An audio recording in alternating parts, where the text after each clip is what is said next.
In the silence after loss, his hands remembered her touch. Rain washed away footprints, but never memories. Elijah's eyes, once mirrors of grief, had forgotten how to hope until that night, when a desperate knock at his cabin door brought a woman fleeing her own demons. In her determined gaze, he found what the wilderness had kept hidden, that sometimes broken hearts don't mend, they rebuild, stronger at the fractured places. Through shared silence and gentle hands, two souls scarred by different storms found shelter in each other. If this journey of healing speaks to your heart, let your like be the gentle touch that says, "I understand." And tell us in the comments, how do you think this story of wounded hearts will end? Your experience matters here. The prairie wind carried the scent of sage and summer dust as Clara Belle Whitmore ran. Her feet, now blistered and raw, had long since abandoned the silk slippers she'd worn when she fled her father's house. The vast Montana sky stretched above her like an indifferent witness, clouds drifting in silent procession as she stumbled through the tall grass. The hem of her once pristine dress was now tattered and stained with the earth's russet palette.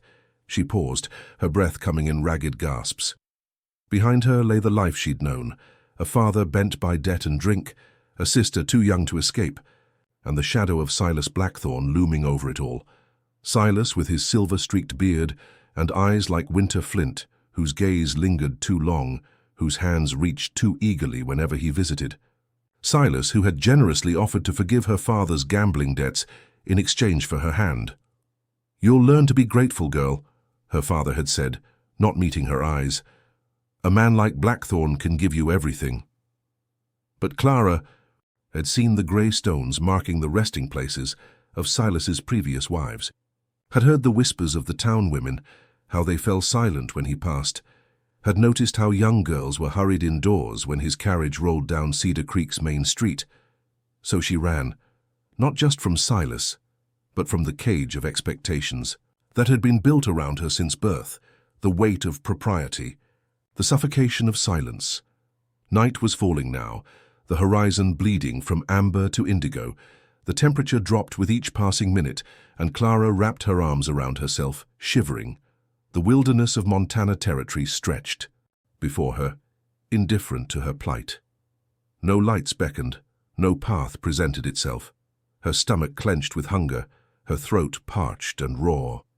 The distant howl of a wolf sent shivers down her spine, not born of cold. Clara looked back, half expecting to see riders silhouetted against the dying light. Silas would not accept defiance. Men like him never did.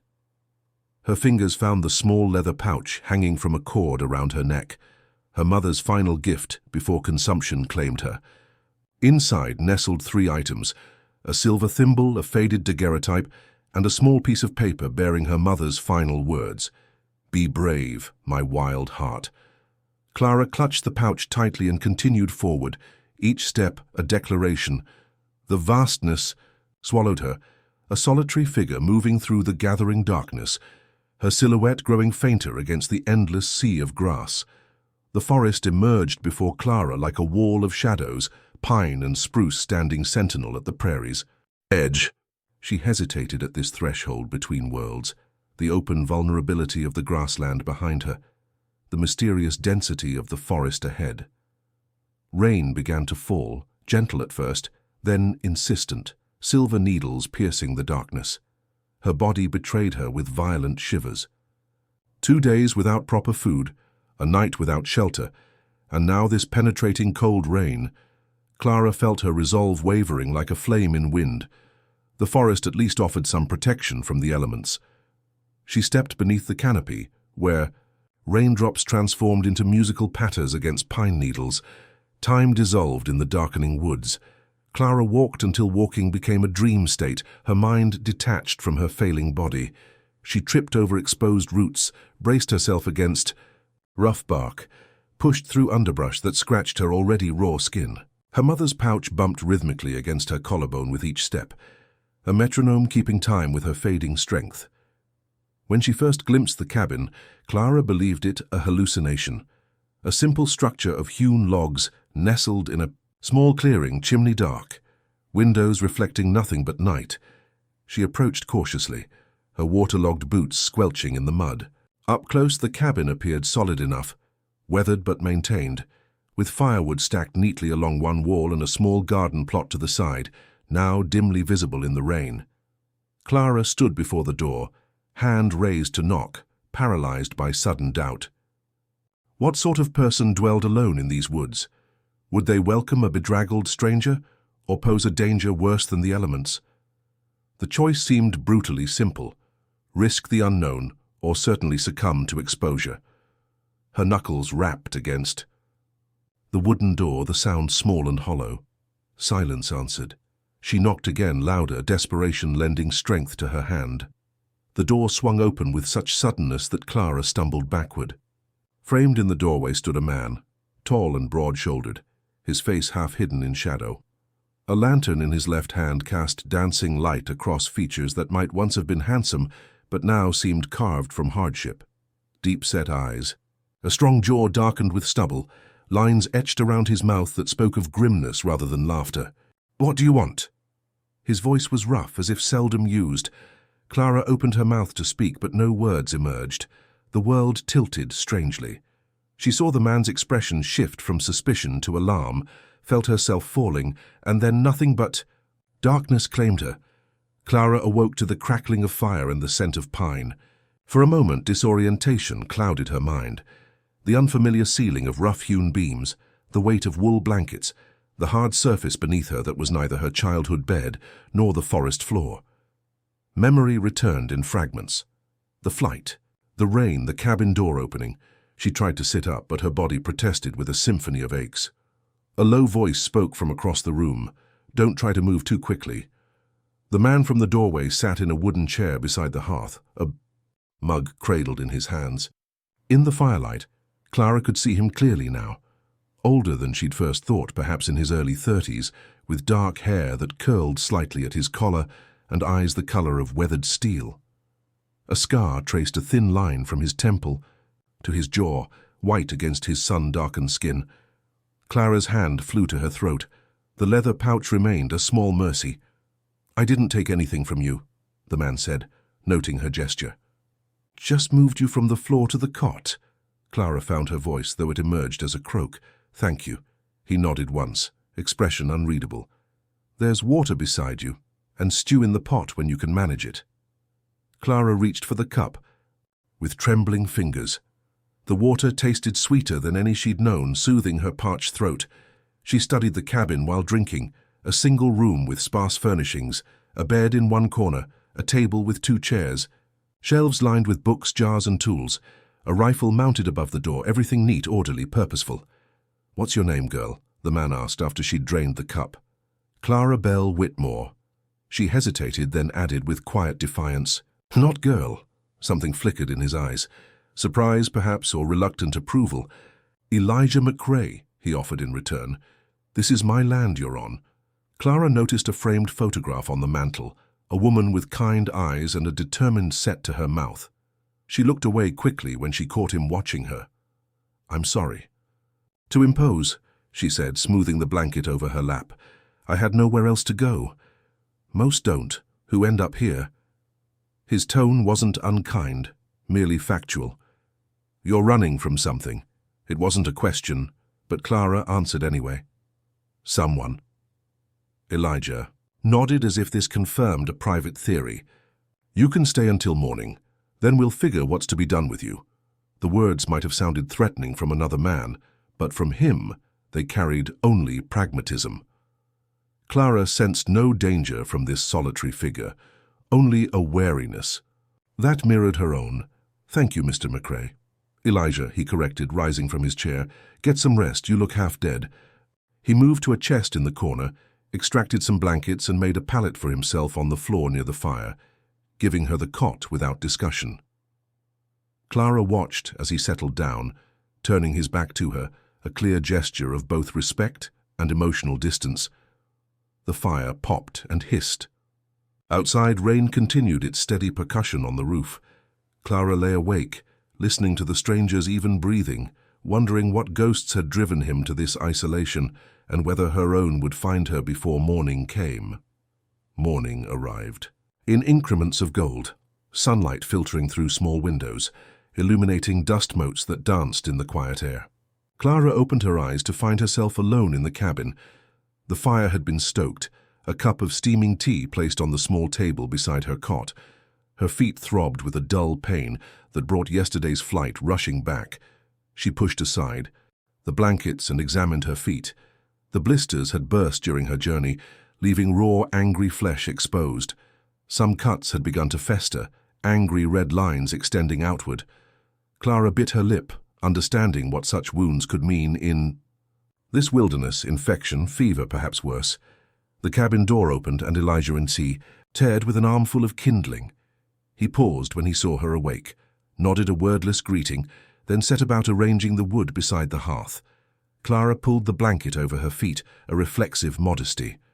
"I saw them already," he said without looking up. "While you slept. They need tending." Clara felt heat rise to her cheeks. "I can manage." Elijah straightened, brushing his hands on his trousers. "Pride makes poor medicine." He moved to a cupboard and retrieved a wooden box. "My wife was a healer of sorts, taught me a few things." The mention of a wife, spoken in that particular tense, hung in the air between them. Clara glanced again at the photograph on the mantel, understanding now who the woman was. Had been. Elijah brought the box to her bedside and knelt, his movements precise, clinical.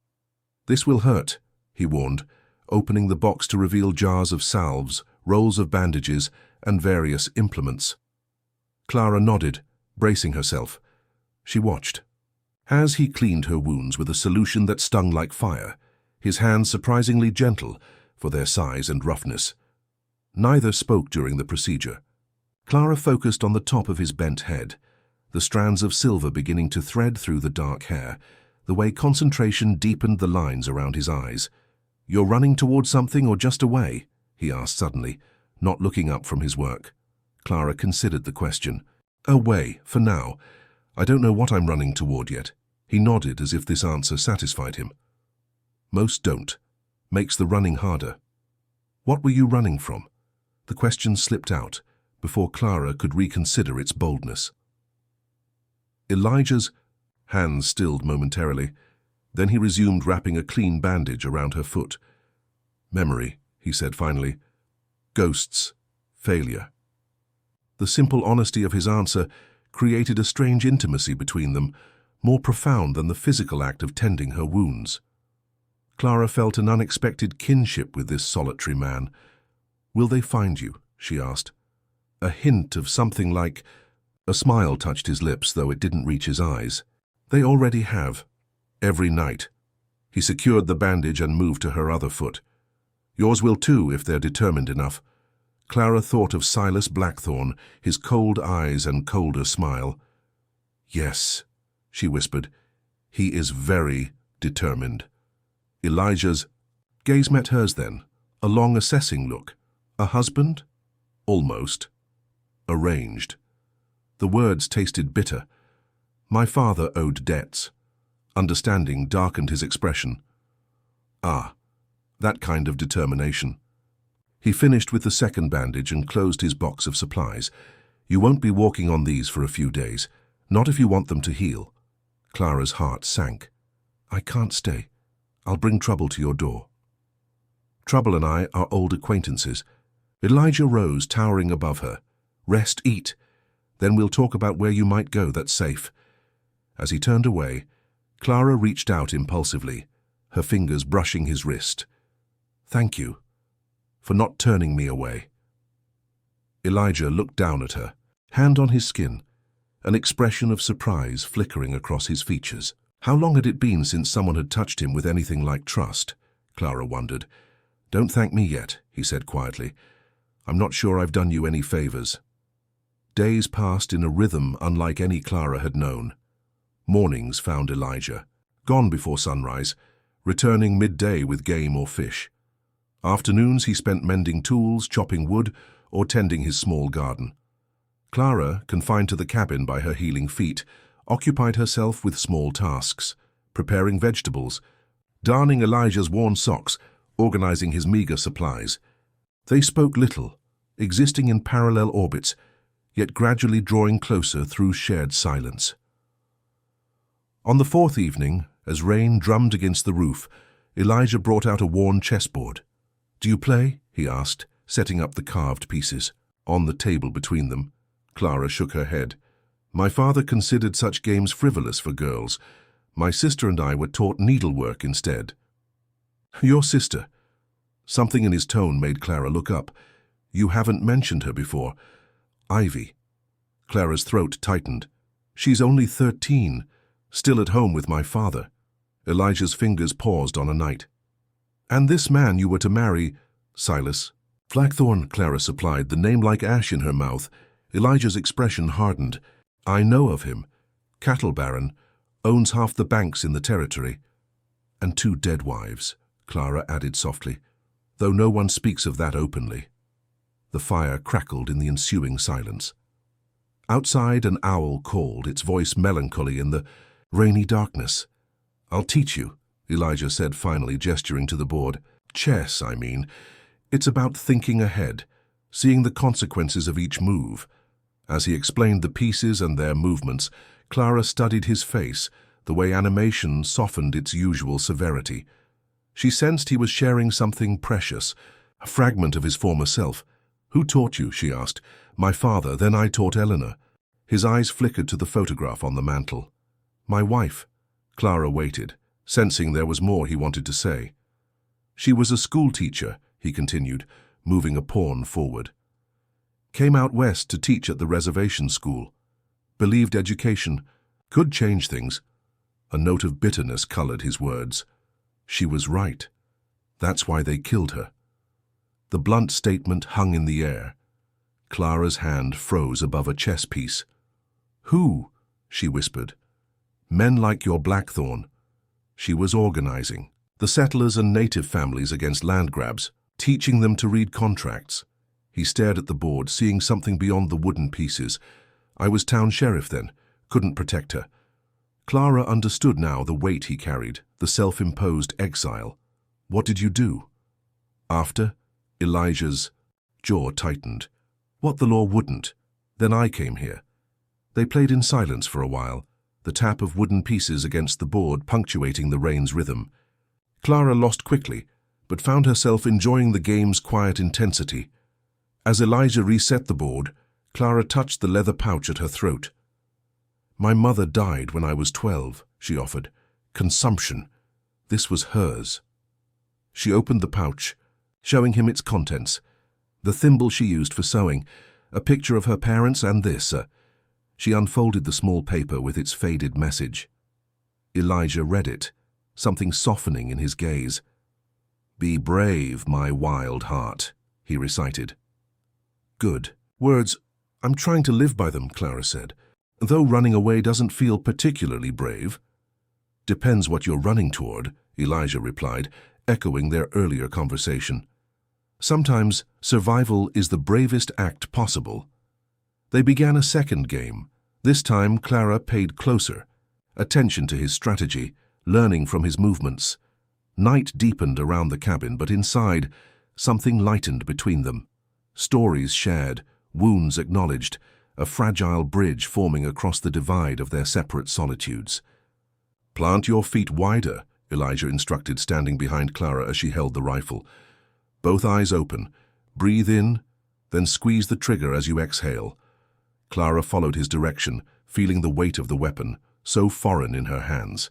A week had passed since her arrival, her feet now healed enough for short walks. Elijah had begun teaching her what he called necessary skills, how to build a fire, identify edible plants, set snares for rabbits. Today was her first lesson with the rifle. "I never imagined myself holding a gun," she admitted, sighting along. The barrel at the target he'd set up, a tin can on a stump 50 yards away. "The world doesn't much care what we imagine for ourselves," Elijah replied. His voice came from just behind her shoulder, close enough that she could feel the warmth of his breath. "It gives us what it will. We adapt or we perish." Clara squeezed the trigger. The rifle kicked against her shoulder harder than expected, the report echoing through the trees. The can remained untouched, Again, Elijah said. Anticipate the recoil this time. By her fifth attempt, Clara hit the edge of the can, sending it spinning off the stump. A small triumph, but she felt a disproportionate surge of pride. Good, Elijah said, the words sparse but sincere. Tomorrow we'll try moving targets. They walked back toward the cabin, Clara limping slightly as her feet still protested extended use. Without comment, Elijah slowed his pace to match hers. Will you teach me to ride as well? Clara asked, thinking of the aging mare Elijah kept in the small lean-to behind his cabin. When you're stronger, riding's not just sitting on a horse, it's a conversation between two beings. Clara glanced at him, surprised by the poetry in his practical statement. Like chess, she said, anticipating moves. A ghost of a smile touched his lips. Something like that. As they neared the cabin, Clara noticed fresh tracks in the soft earth, horseshoes, multiple sets, leading to and from the clearing. She froze, heart suddenly pounding. Someone was here, she whispered. Elijah nodded, his expression grim. While we were shooting. 3 riders by the look of it. Looking for me, most likely. He guided her toward the cabin, hand hovering near her elbow without quite touching it. They'll be back. Inside, Clara saw that nothing had been disturbed. Whoever had come hadn't entered the cabin. Small mercies. We should go, she said, her voice steadier than she felt. I've brought danger to you. Elijah was checking his ammunition, movements efficient and practiced.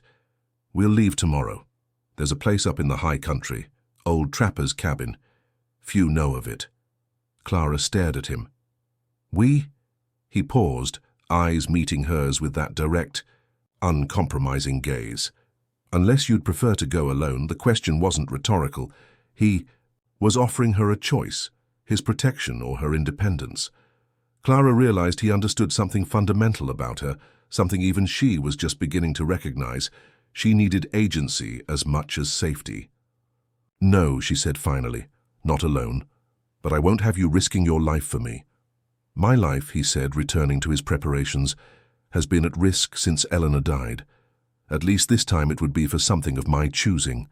That night, Clara lay awake on the cot, listening to the forest sounds through the open window. Elijah had insisted she take the bed again, though she'd offered to alternate. He slept now on his pallet near the door, positioned between her and any potential threat. Tomorrow they would flee together. The thought brought both fear and a strange comfort. Clara turned her mother's thimble between her fingers, feeling its familiar contours. Be brave, my wild heart. What would bravery demand of her in the days to come? Outside, an owl called once, twice, a lonely sound in the vastness. Clara closed her eyes, knowing sleep would be elusive but necessary. Whatever path opened before her, she would need strength to walk it. The high country revealed itself in layers of beauty, meadows strewn with wildflowers, forests of pine and aspen, streams running silver over stone. Clara and Elijah had been traveling for 3 days, keeping to game trails and shadowed valleys, avoiding the wider paths where riders might follow. Clara rode pillion behind Elijah on his mare, Thistle, a sturdy beast whose placid demeanor belied her sure-footedness on mountain paths. At first, Clara had been acutely aware of the proximity, her arms hesitantly circling Elijah's waist, her body rigid with the effort not to press against his back. By the 3rd day, necessity had worn away such concerns. She leaned into him when the trail grew steep, her cheek sometimes resting against his shoulder when fatigue overtook her. They spoke little during these rides, the rhythm of hooves and the sighing of wind through leaves creating a meditation of sorts. Clara found her mind clearing, the constant fear that had been her companion since fleeing her father's house receding like mist under morning sun. In its place grew something new, a heightened awareness of the world around her, a presence in her own body that felt like awakening. She noticed things she might have overlooked before, the particular blue of chicory blossoms, the changing song of the wind before rain, the subtle shifts in Elijah's posture that communicated more than his sparse words. She was learning to read both landscape and companion, developing senses dulled by years of parlor confinement. Late afternoon found them at a high meadow ringed by aspens. Elijah dismounted and helped Clara down, his hands firm but careful at her waist. "We'll rest here a while," he said, surveying the open ground. "Trapper's cabin is another 4 hours' ride. Better to approach at first light." Clara stretched, working the stiffness from her limbs. Her city-soft body had protested this journey, but she welcomed the soreness, understanding it as necessary transformation. She looked different now, her once pale hands tanned and scratched, her hair tied back with a leather thong, her father's dress exchanged for trousers and a shirt from Elijah's sparse wardrobe, cinched and rolled to approximate her smaller frame.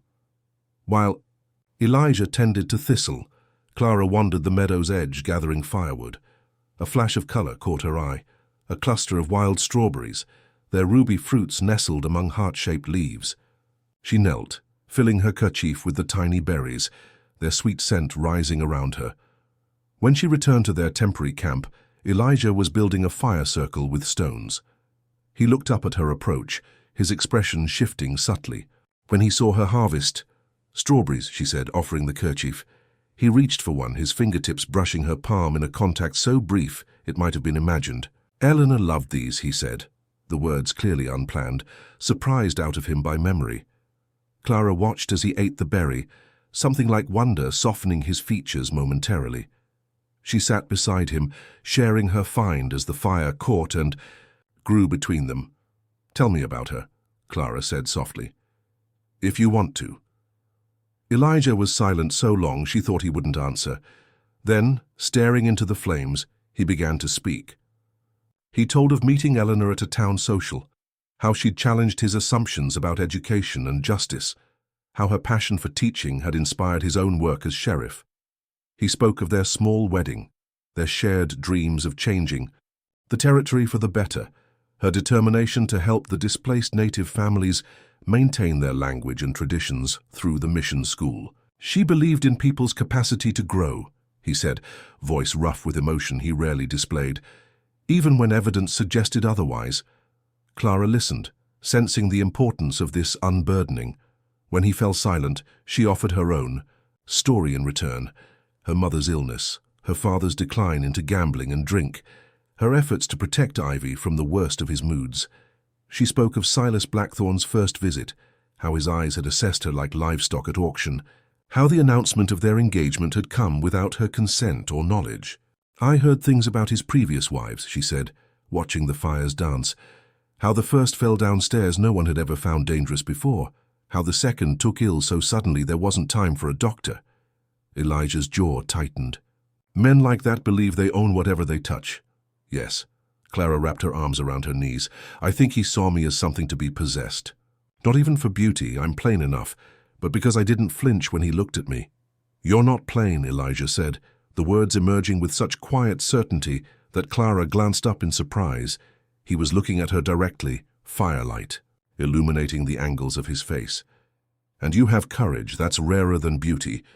The compliment, so unexpected and matter-of-fact, warmed Clara more than the fire. They sat in companionable silence as twilight deepened around them, stars appearing one by one in the darkening sky. Later, as they lay on opposite sides of the dying fire wrapped in blankets against the mountain night, Clara realized something had fundamentally changed within her.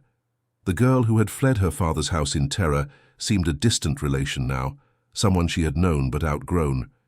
In her place was emerging a woman with capabilities she had never imagined possessing, someone who could ride mountain trails, shoot a rifle, gather food from the wild, someone who could look at danger and not dissolve.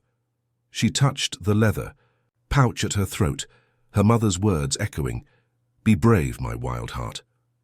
For perhaps the first time, Clara felt she might become worthy of that exhortation. The trapper's cabin proved smaller than Elijah's but similarly constructed, a single room with a stone hearth, rough-hewn furniture, and a roof that leaked only minimally during the afternoon thunderstorms that rolled through the high country. They fell into a routine of shared tasks.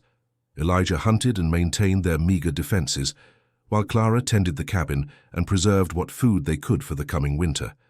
Neither spoke of how long they might remain, or what would follow.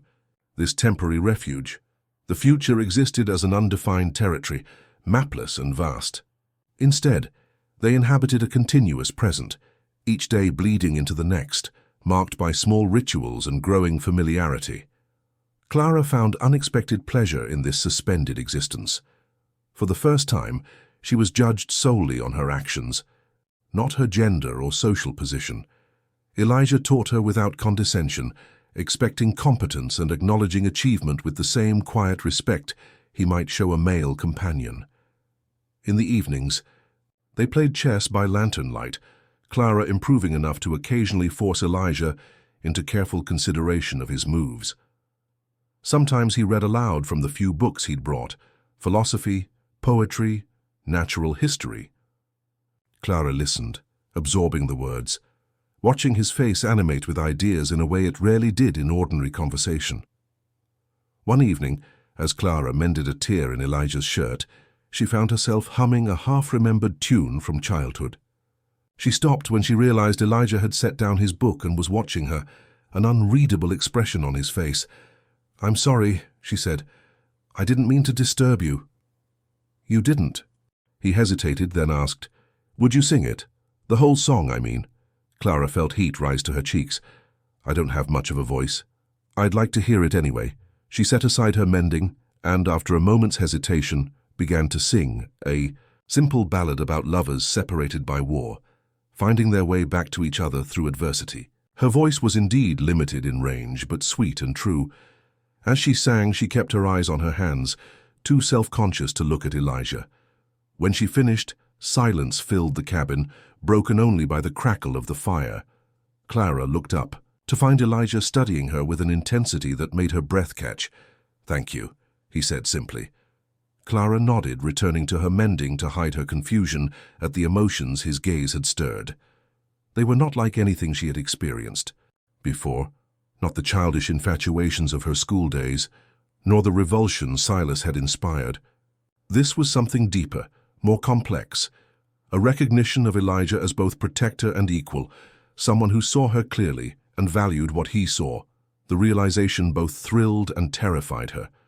2 days later, Clara was gathering berries near the stream that ran behind the cabin when she heard the distant sound of hoofbeats. She froze, tee-tee. Isteening as they grew louder, multiple horses approaching rapidly. Abandoning her basket, Clara ran for the cabin. Elijah was already outside, rifle in hand, expression grim. "4 riders," he said as she reached him, "coming up the south trail. Silas is—" "Men, most likely. Get inside." Clara hesitated. "Let me help. I can shoot now." Elijah gave her a sharp look, then nodded once. "Take position by the window. Don't fire unless I do." Clara grabbed the second rifle, an older model Elijah had been teaching her to use, and stationed herself where she could see the approach to the cabin, but remain partially hidden. Her heart hammered against her ribs, but her hands were steady. As she checked, the weapon was loaded and ready. The riders appeared at the edge of the clearing, 4 men on sturdy mountain horses. Clara recognized the leader immediately. Thomas Whitley, her father's foreman, a man who had worked for Silas longer than for her family. Elijah stood on the cabin's small porch, rifle held casually, but ready. "That's far enough," he called as the riders approached. They halted 30 yards away. Whitley raised his hands slightly, showing empty palms. "We're not looking for trouble, McRae. Just the girl." "There's no girl here," Elijah replied evenly. Whitley snorted. "We followed your trail from that hovel you call home. We know she's with you." He reached slowly into his coat and withdrew a folded paper. "We've got a contract here signed by her father. She belongs to Mr. Blackthorne now." Clara's stomach clenched at the casual ownership implied in those words. From her position, she could see Elijah's profile harden. "No person belongs to another," he said, his voice dangerously quiet. "The girl made her choice. She's not going with you." Whitley's expression darkened. "Don't be a fool, McRae. You know who you're dealing with. Blackthorne wants her, and he gets what he wants, always, not this time." The standoff stretched, tension vibrating in the air like heat waves.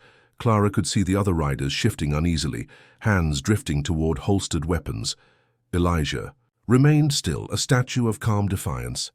"We'll be back," Whitley said finally. "With more men and the law." He turned his horse but called over his shoulder, "You hear that, girl? We know you're there. This won't end well for either of you." The riders departed, dust rising behind them as they disappeared back into the forest. Only when the sound of hooves had faded did Elijah lower his rifle and turn toward the cabin. Clara met him at the door, her face pale but composed. "They'll come back. We can't stay here." Elijah nodded, already moving to gather their essential supplies.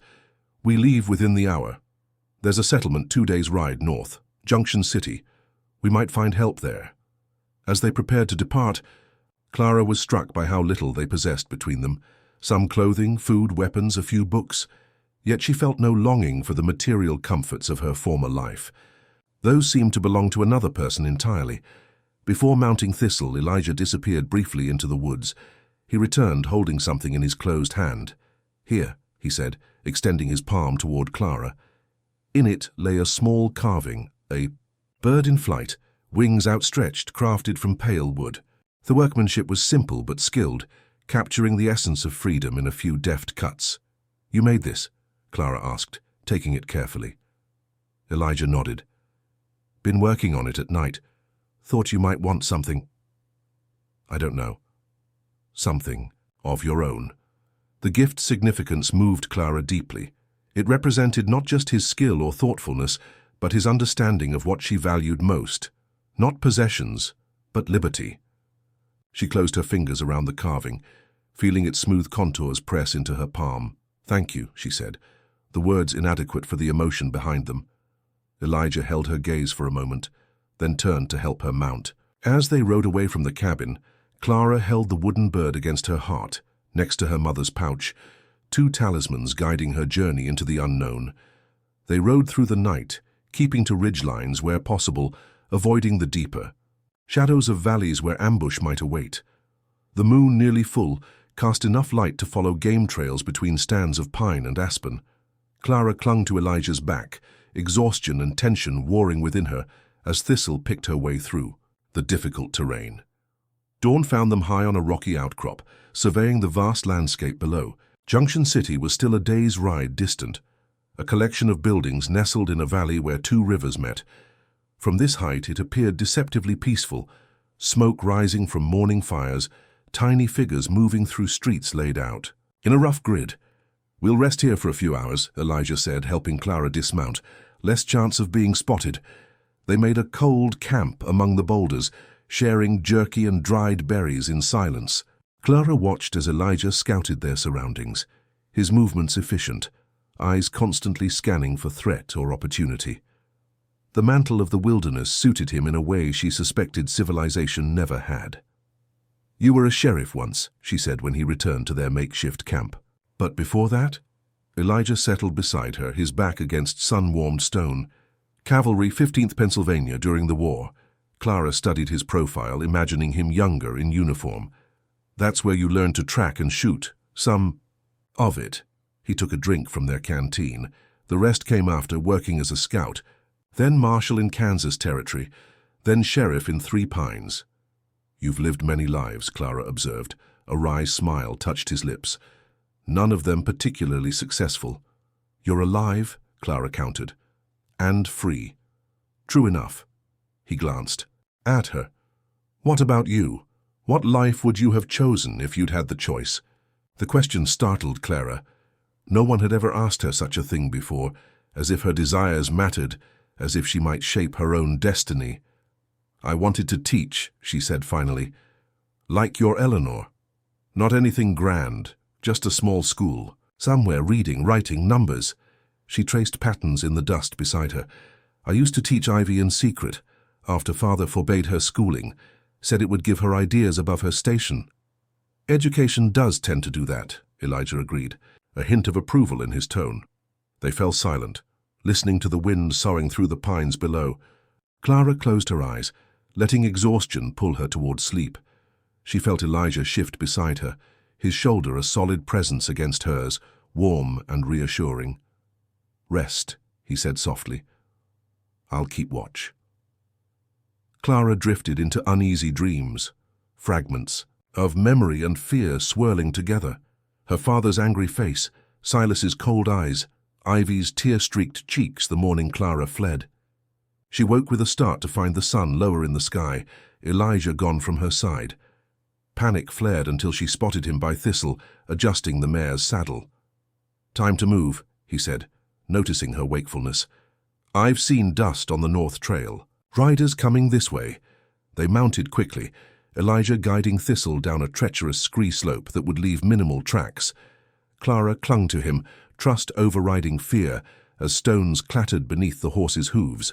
At the bottom they entered a narrow ravine, following a stream that would mask their passage.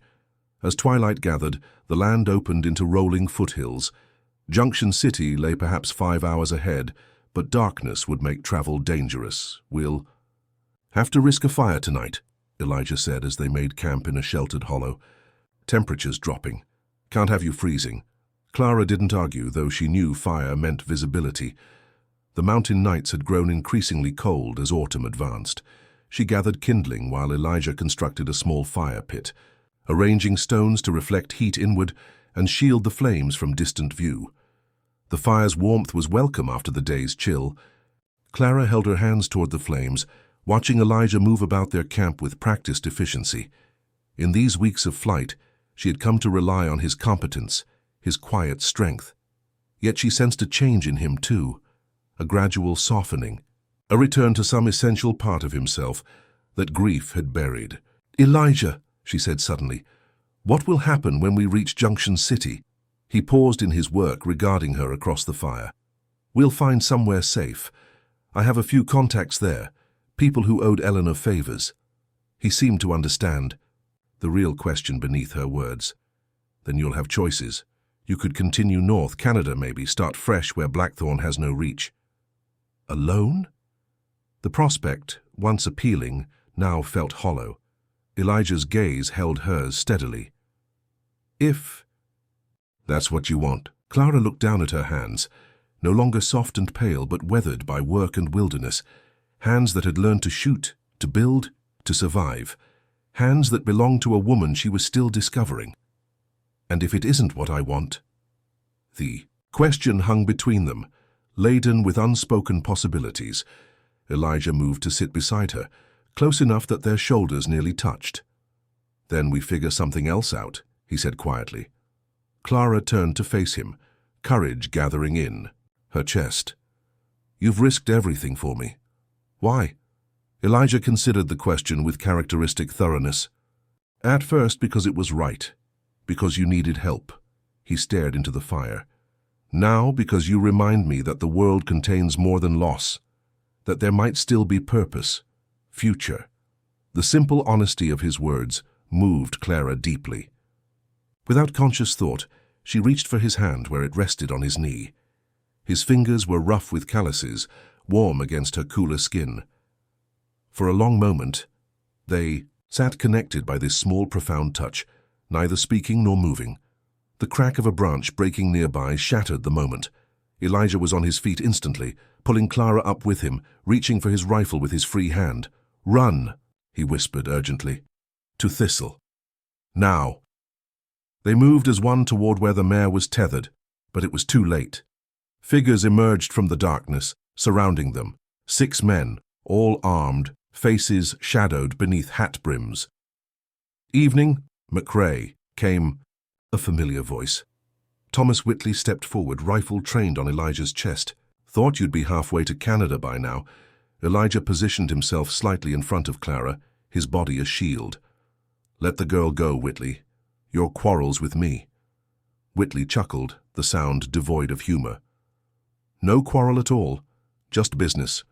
Mr. Blackthorn wants his property returned." He gestured with his rifle. "The girl comes with us, you can walk away." "She's not property," Elijah said, his voice deadly quiet. "And she's not going anywhere with you." Clara felt fear crystallize into something harder, colder. She stepped from behind Elijah to stand at his side. "I'd rather die here than be handed to Silas Blackthorn," she said clearly. Whitley's expression darkened. "That can be arranged, girl, but Blackthorn wants you alive." He nodded to his men, who began to close the circle. What happened next seemed to unfold in fragments of extreme clarity. Elijah's hand found Clara's, squeezing once in silent communication. One of Whitley's men moved too eagerly, creating a momentary gap in their circle. Elijah shoved Clara toward it, shouting, "Run!" as he swung his rifle toward Whitley. Clara stumbled through the opening, hearing the first shots behind her. She ran blindly into the darkness, terror and instinct propelling her forward. More shots echoed through the night. A bullet splintered bark near her head. She ducked, changed direction, kept running. The ground suddenly disappeared beneath her feet. Clara tumbled down a steep embankment, rocks and branches tearing at her clothes and skin. She came to rest at the bottom, breath knocked from her lungs, pain blooming across her ribs and back. For long moments she lay still, listening. The gunfire had stopped. Voices called in the distance, searching. Then silence settled, broken, only by the rustle of wind through trees and the frantic pounding of her own heart. Clara pushed herself up, wincing at the pain in her side. She had to find Elijah, had to know if he was alive, but movement above made her freeze, footsteps approaching the embankment she'd fallen down. "Clara?" Elijah's voice barely audible. Relief flooded through her. "Here," she whispered back. "Down here." He appeared at the edge of the drop, a darker shadow against the night sky. Then he was beside her, helping her to her feet, hands checking for injuries with gentle urgency. "I thought," she began. "I know." He cut her off. "We have to move." "I winged Whitley, but they'll regroup." "Thistle? Gone. We're on foot now." Clara nodded, pushing aside pain and exhaustion. They moved through the night, Elijah leading her by unfamiliar paths, descending steadily toward the distant lights of Junction City. By unspoken agreement, they didn't discuss what had happened at the camp or what might await them ahead. Survival demanded their full attention. As dawn's first grey light touched the eastern sky, they paused on a ridge overlooking the settlement. Junction City spread below them, still mostly asleep, a few early risers moving through streets beginning to stir with life. "We'll be visible on the approach," Elijah said, studying the open ground between their position and the town. "No cover." Clara followed his gaze, understanding the risk. Whitley and his men could easily spot them crossing that exposed stretch. She touched the wooden bird in her pocket, drawing strength from its solid presence. "Then we don't hide," she said, a plan forming in her mind. "We walk in openly, as husband and wife." Elijah looked at her sharply, surprise evident even in the dim light. "Blackthorn wants an unmarried girl," Clara explained. "A wife is different, protected by her husband's name, by law." Understanding dawned in Elijah's eyes. "It might work, if we're convincing." "Then convince me," Clara said, holding his gaze. For a moment, Elijah seemed at a loss. Then he reached for her hand, his own surprisingly gentle despite their night of hardship. He looked at her with an intensity that made her breath catch. "Clara Bell Whitmore," he said, voice rough with emotion she'd rarely heard from him. "Would you do me the honor of becoming my wife, not just in name but in truth?" The words, though part of their stratagem, held a sincerity that couldn't be feigned. Clara felt something shift between them, pretense falling away to reveal genuine feeling.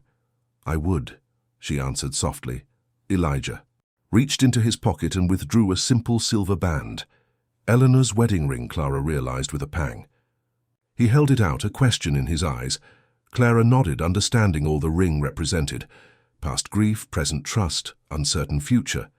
He slipped it onto her finger, where it sat slightly loose but secure enough. "Mrs. McRae," he said, the ghost of a smile touching his lips. "Mr. McRae," she returned, finding herself smiling despite their dire circumstances. Together, they descended toward Junction City, no longer fugitives in hiding, but a married couple walking openly into whatever awaited them.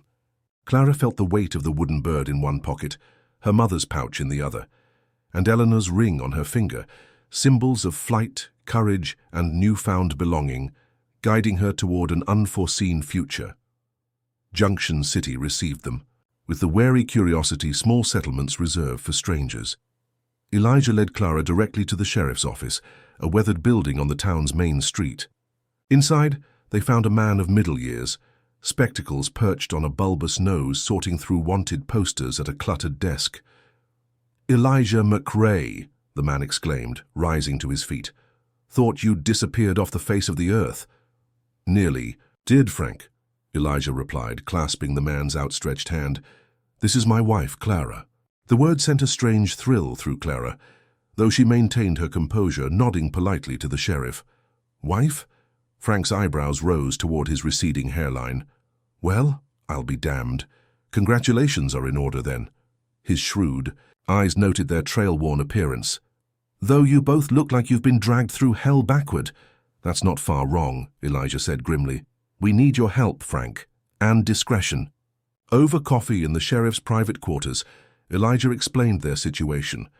Without mentioning their improvised marriage, he spoke of Silas Blackthorne's pursuit, the ambush, Whitley's determination. Frank listened without interruption, his expression growing increasingly troubled. "Blackthorne's got influence," he said when Elijah finished, "even here. But a legal marriage changes things." He glanced at Clara. "You're sure about this, Mrs. McRae? Once it's recorded, there's no easy undoing it." Clara met his gaze steadily. "I'm sure." Frank nodded, satisfied. "I'll have the judge record it officially. Backdate it a month, if that helps." "It might," Elijah agreed. "We'll need somewhere to stay, somewhere defensible." "Widow Carson's boarding house," Frank suggested. "Back room has a separate entrance. She's discreet and handy with a shotgun herself." As they rose to leave, Frank hesitated, then said, "Elijah, you should know there are rumors about Blackthorne. Ugly ones. His second wife's brother started asking questions last year, disappeared a week later." "Doesn't surprise me," Elijah replied grimly. "Just watch your backs," Frank advised, "and maybe send word to anyone who might worry about you, in case things go sideways." Clara thought immediately of Ivy, alone at their father's house. "Is there a way to get a message to Cedar Creek?" she asked. "Without it being traced." "The Pinkerton office," Frank suggested. 2 blocks down. They're expensive but reliable." After arranging their lodgings at Widow Carson's, a spare but clean room with 2 narrow beds and a small sitting area, Clara insisted on visiting the Pinkerton office. Elijah accompanied her without argument, his presence a reassuring constant at her side as they navigated the unfamiliar town. The agent who received them was a thin man with alert eyes and a precise manner.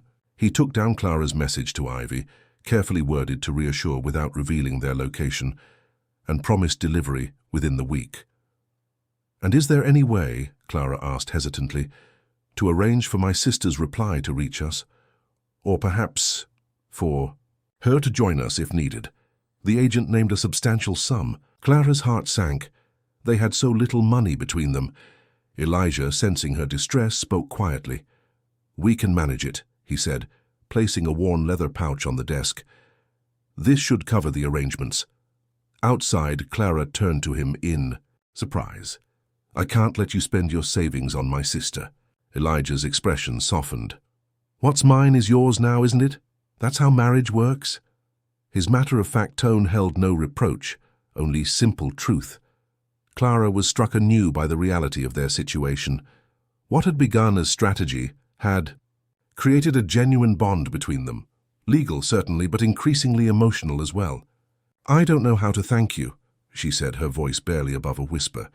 "You don't need to," he replied, then with a hint of his rare humor, "though you might consider calling me by my first name occasionally. Seems odd to be so formal with one's wife." Clara smiled, feeling warmth spread through her despite their precarious circumstances. "I'll try to remember, Elijah." That evening they ate a simple meal in the sire room, discussing their next steps. The immediate danger had passed, but both knew Silas Blackthorne would not abandon his pursuit easily. "We need leverage," Elijah said, breaking a piece of bread. "Something to make him back down permanently." Clara considered this. "He's careful. Men like him usually are. They don't leave evidence of their misdeeds." "Everyone makes mistakes," Elijah countered, "especially men who believe themselves untouchable." A knock at their door interrupted the conversation. Elijah motioned Clara to move behind him as he approached the door, hand resting on the revolver at his hip. "Who is it?" he called. "Telegraph for McRae," came the reply. Elijah opened the door cautiously to reveal a young boy in a Western Union cap.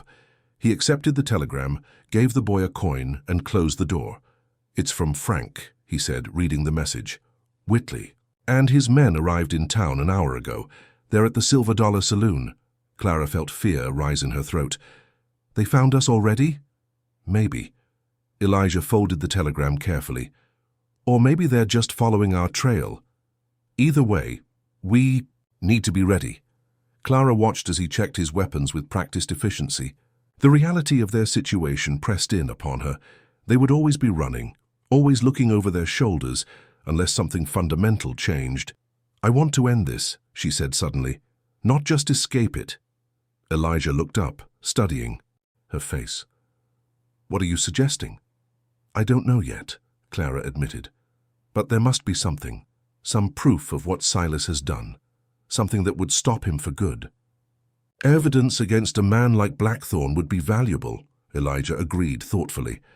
"Valuable enough that someone might have collected it already, for insurance." "Someone who worked closely with him," Clara suggested, following his thought. "Someone who knew his secrets." "Whitley," they said in unison. A plan began to form between them.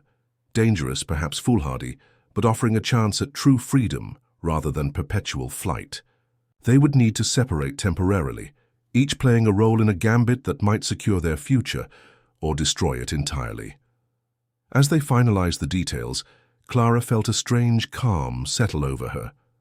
The terrified girl who had fled her father's house months ago would never have contemplated such boldness. But that girl was gone, transformed by wilderness and hardship and the steady presence of the man beside her. When they had finished planning, an awkward silence fell. Their room contained 2 narrow beds, a reminder of the unusual nature of their marriage. Clara felt uncertainty return. What exactly were they to each other now? Companions in adversity? Legal partners? Something more? Elijah seemed to sense her thoughts. "You take the bed by the window," he said gently. "I'll keep watch first." Clara nodded, grateful for his understanding. As she prepared for sleep, removing only her boots and outer clothing, she caught him watching her with an expression she couldn't quite interpret, tenderness mixed with something deeper, more complex. "Elijah," she said softly as she settled beneath the blankets, "thank you for everything." He nodded once, the gesture containing more meaning than words could express. "Sleep, Clara.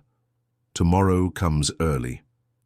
As she drifted towards sleep, Clara heard him moving quietly about the room, checking locks, positioning himself where he could observe both door and window.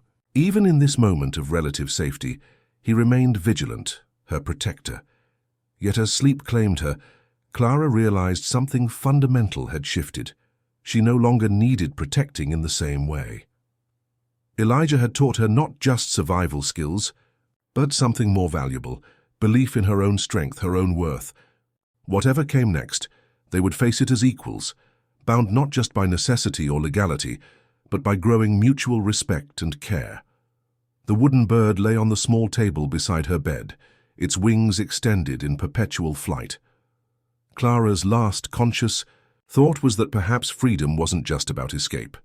Perhaps it was also about finding one's true place in the world and the people with whom one belonged. Morning brought a plan refined in detail, though not in risk. Clara stood before the small mirror in their room, barely recognizing her reflection. Gone was the trail-worn woman of yesterday. In her place stood a figure of calculated femininity, hair arranged in a simple but elegant knot, face clean of dust and fatigue, body clothed in a modest dress borrowed from Widow Carson. "You look—" Elijah paused, searching for words as he regarded her from across the room. "Respectable," Clara suggested, smoothing the unfamiliar fabric. "Beautiful," he corrected quietly. Clara felt heat rise to her cheeks, unused to such direct compliments from him. "Will it be convincing, though?" The grieving daughter returning to make amends with her father. "Yes." Elijah checked his pocket watch. "Frank will accompany you to the telegraph office. Make sure you're seen by as many people as possible. Clara nodded, understanding her role in their stratagem. She was to send a telegram to her father, ostensibly seeking reconciliation, a message certain to reach Silas Blackthorne's ears through the town's efficient gossip network. Meanwhile, Elijah would approach Whitley at the Silver Dollar, offering a deal that might reveal what they truly sought, evidence of Blackthorne's crimes. "Be careful," Clara said as they prepared to part ways. "Whitley isn't a fool." "Neither am I." Elijah hesitated, then reached out to touch her cheek briefly. 2 hours. Then we meet at the church, as planned. The touch lingered on Clara's skin as she walked arm in arm with Sheriff Frank toward the telegraph office. Their path, deliberately, took them past the Silver Dollar, where Whitley and his men had spent the night drinking and asking questions. Clara kept her gaze forward, though she felt eyes upon her as they passed. At the telegraph office, she composed her message with deliberate care, aware of the clerk's curious attention. The telegram to her father expressed contrition for her, hasty departure, concern for Ivy, and a desire to make amends. She signed it with her maiden name, Clara Bell Whitmore, rather than McRae, a calculated risk. "That should do it," Frank murmured as they left the office. "Word will reach Whitley within the hour." Clara nodded, anxiety knotting her stomach. "And now we wait." They separated at the corner of Main Street and Pine, Frank returning to his office while Clara continued toward the small church that marked their rendezvous point. She walked unhurriedly, aware of being watched but refusing to show fear. The wooden bird rested in her pocket, its solid presence a reminder of all that had changed since her flight from home. The church stood empty at this hour, sunlight filtering through simple stained glass to pattern the worn wooden pews. Clara sat in the last row, hands folded in her lap, waiting. Outside, Junction City continued its daily rhythms, unaware of the quiet drama unfolding in its midst. Time stretched, measured by the steady tick of the church clock and Clara's increasingly anxious heartbeat. 1 hour passed, then 90 minutes. At the 2-hour mark, the church door creaked open. Clara turned, expecting Elijah's familiar silhouette. Instead, Thomas Whitley stood in the doorway, his lean frame backlit by the morning sun. "Miss Whitmore," he said, removing his hat as he stepped inside. "Or should I say Mrs. McRae? I'm a bit confused about your status these days."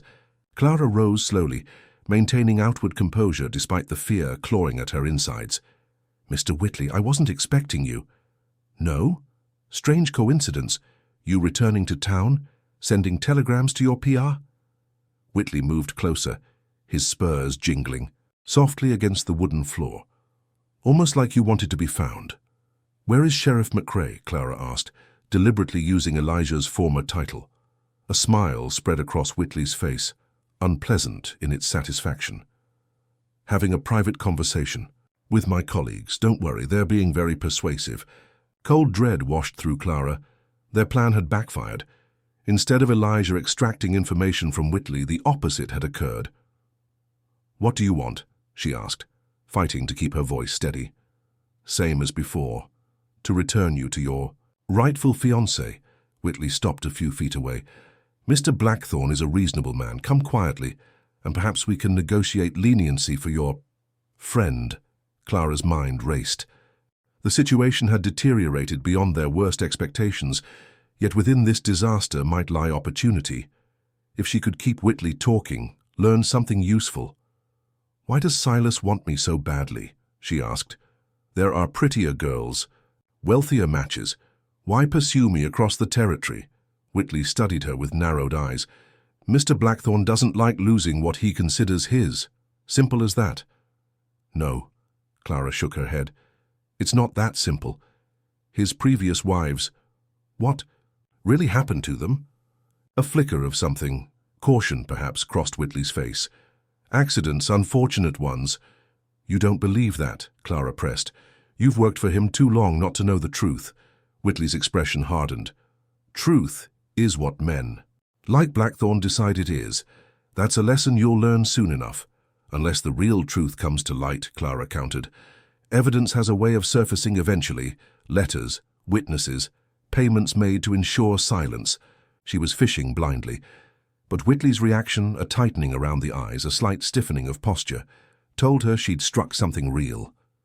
"What do you know?" he demanded, moving closer. Clara stood her ground. "Enough to understand why a man like you might keep insurance against an employer like Silas Blackthorne. Enough to wonder where you might hide such valuable information." Whitley's hand moved to his jacket pocket, and for a terrifying moment, Clara thought he might draw a weapon. Instead, he withdrew a small key. "Smart girl," he said, voice low. "Too smart for your own good." "You're right, I do have insurance. Every man in my position would." He held up the key. "Safe deposit box. Junction City Bank. Enough evidence to hang Blackthorne 3 times over." Clara's heart leaped. This was exactly what they had hoped to find, yet she maintained her careful composure. "Why tell me this?" "Because it doesn't matter," Whitley replied, with cold confidence. "By this time tomorrow you'll be Mrs. Blackthorne and I'll be considerably wealthier. The evidence stays locked away, insurance for my continued health and prosperity. Unless something happens to you," Clara observed quietly. Whitley laughed. "Is that a threat, Miss Whitmore, from you?" He shook his head in amusement. "Come along. Now, my men will have finished their discussion with McRae and we have a long ride ahead." He reached for her arm, but Clara stepped back, mind working furiously. Their plan had failed. Elijah was captured or worse. Yet Whitley had inadvertently given her the information they sought. The evidence existed and could be accessed. As Whitley advanced again, the church door burst open. Sheriff Frank stood there, revolver drawn. "That's far enough, Whitley," he called.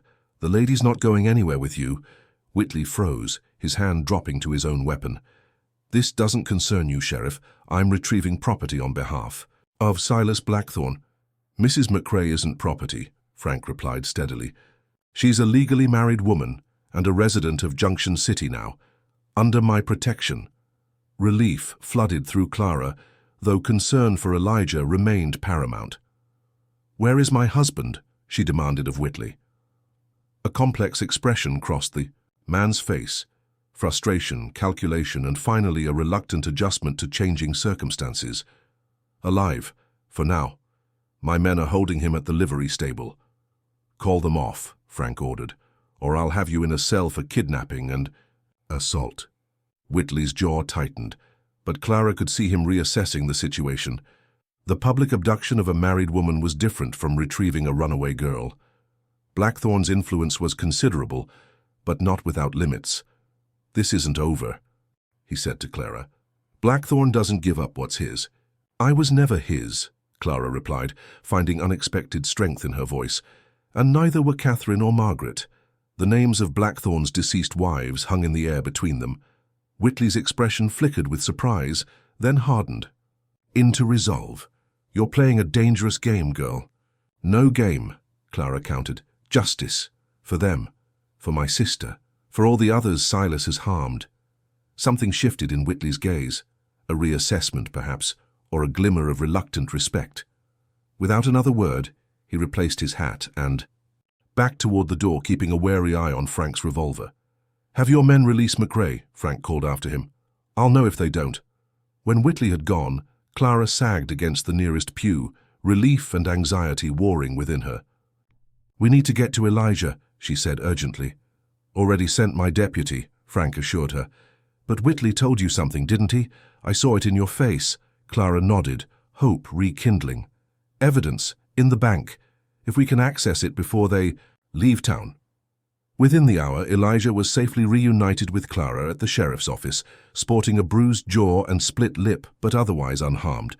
The relief Clara felt at seeing him alive transformed into something fiercer as she recounted her confrontation with Whitley and the revelation about the evidence. "The bank's key," Elijah mused, pressing a cold cloth to his swollen lip. "That's why he keeps it on him, I wondered." "Can we get access?" Clara asked. Frank shook his head. "Not legally. The bank won't open a box without the key holder present." "Then, we take the key," Elijah said simply. "Theft?" Frank raised his eyebrows. "I'm still the law here, Elijah." "Not theft. Recovery of evidence." Elijah leaned forward. "Frank, you know what Blackthorne is. What he's done, if Whitley has proof. The sheriff removed his spectacles, polishing them thoughtfully. I couldn't officially sanction such an action. Of course not, Elijah agreed, and I'd need to be occupied. Elsewhere if something were to happen. Naturally, Frank replaced his spectacles. Whitley and his men typically drink until late. The Silver Dollar's back entrance is rarely locked. Clara looked between the two men, understanding the unspoken agreement forming. I want to help, she said firmly. Elijah turned to her, concern evident in his expression. It's too dangerous. This began with me, Clara replied, meeting his gaze steadily. I won't stand aside now that we're so close to ending it. Their eyes held for a long moment. A silent communication of worry, respect, and something deeper. Neither was quite ready to name. Finally, Elijah nodded. Together, then, he conceded, but we do this carefully.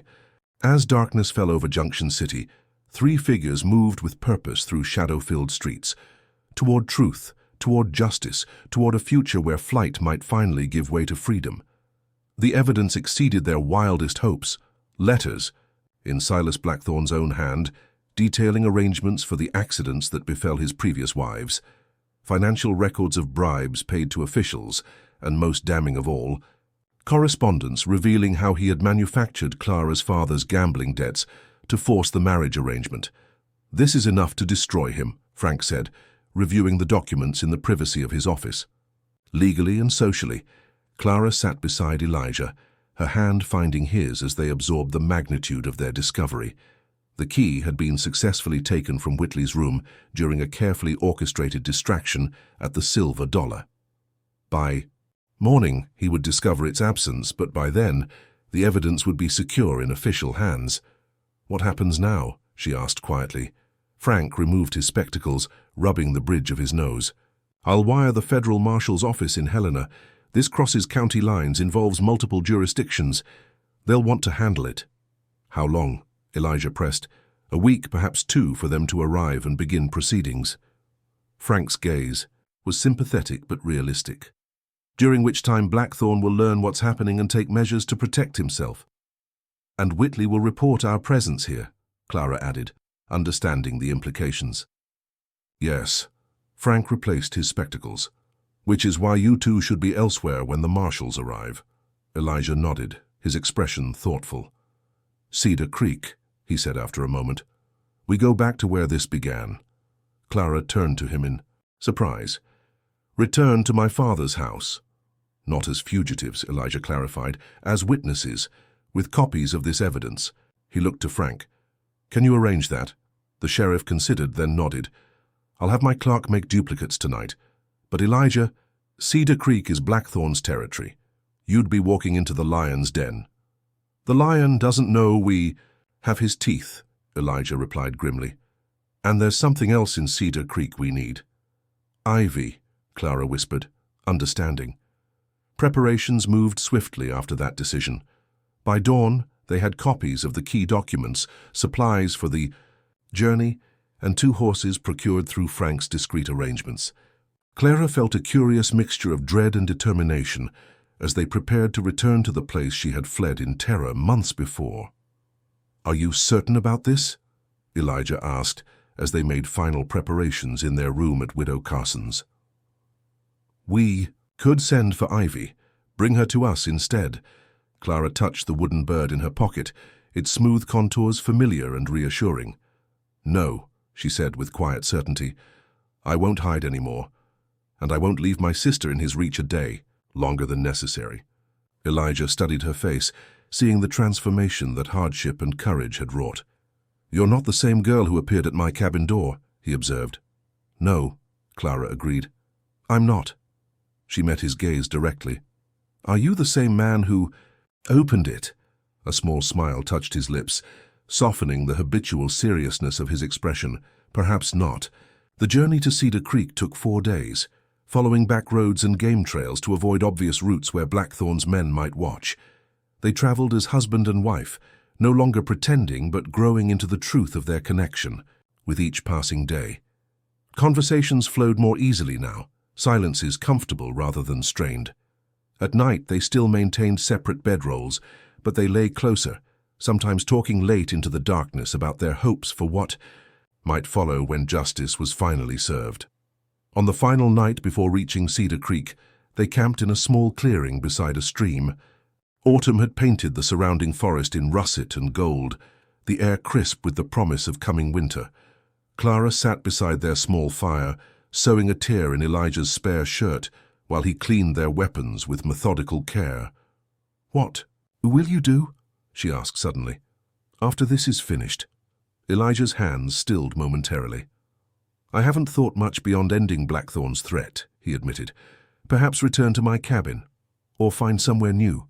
Clara nodded, focusing on her stitches to hide the sudden tightness in her throat.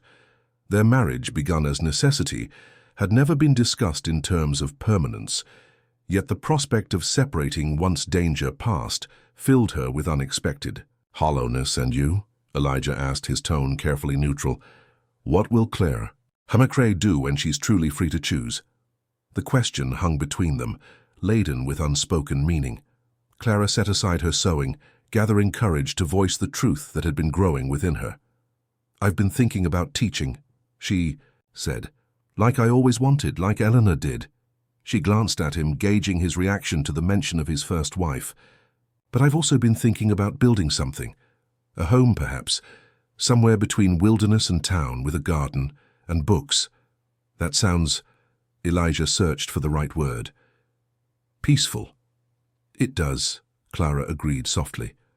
"But a home needs people to make it truly alive." Their eyes met across the fire, the implication clear in her words. Elijah set aside his cleaning cloth and moved to sit beside her on the fallen log she'd claimed as a seat. "Clara," he began, his voice rough, with emotion rarely displayed. "Our marriage began as protection, a shield against Blackthorn. I would understand if, when this is over, you wanted your freedom completely." Clara turned to face him fully, finding courage in the flickering firelight. "What if I've found my freedom already? Not in being alone, but in being with someone who sees me truly." Elijah's expression shifted, caution giving way to something like wonder. "Is that how you feel?" "Yes," Clara answered simply. "I didn't expect it, didn't seek it. But somewhere between your cabin door and this moment, I found not just safety with you, but belonging." Elijah reached for her hand, his calloused fingers gentle against her skin. "I thought that part of me died with Eleanor," he confessed. "The capacity to feel this way again. And now? Now I find myself planning a future I never thought to have." His thumb traced circles on her palm. "A home. Perhaps children someday. Morning coffee and evening chess games. With you, if you'll have me, not from necessity, but from choice." Clara felt tears prick her eyes, not from sadness, but from the pure, unexpected joy of finding home in another person, after so much loss and fear. She leaned forward, resting her forehead against his. "I choose you, Elijah McRae," she whispered. "Not because you saved me, but because you taught me to save myself." Their first true kiss was gentle, tentative, the meeting of two souls who had learned caution through suffering, yet found in each other the courage to risk vulnerability again. When they separated, something had fundamentally shifted between them, a commitment deeper than legal bonds or shared danger. Morning found them approaching Cedar Creek with renewed purpose, riding side by side on the main road, rather than skulking through back trails. Clara sat straight in her saddle, Elijah's spare clothes replaced by a proper dress purchased in Junction City. She was returning not as a fugitive, but as Clara McRae, wife, witness, and woman of newfound strength. The town appeared largely unchanged, the same dusty main street, the same storefronts and saloons, the same church steeple rising above clustered buildings. Yet Clara viewed it with different eyes now, seeing not the cage it had once represented, but simply a place like any other, holding no power over her beyond what she granted it. They rode directly to the sheriff's office, where they were received with shocked recognition by Deputy Collins, a young man who had once courted Clara's school friend. "Miss Whitmore," he exclaimed, then corrected himself awkwardly. "Pardon me, I heard you were— that is, there were stories—" "Mrs. McRae now," Clara supplied calmly. "This is my husband, Elijah. We need to speak with Sheriff Daniels immediately." The Deputy's confusion was evident, but he hurried to fetch his superior. Sheriff Daniels appeared moments later, his weathered face registering surprise followed quickly by wariness.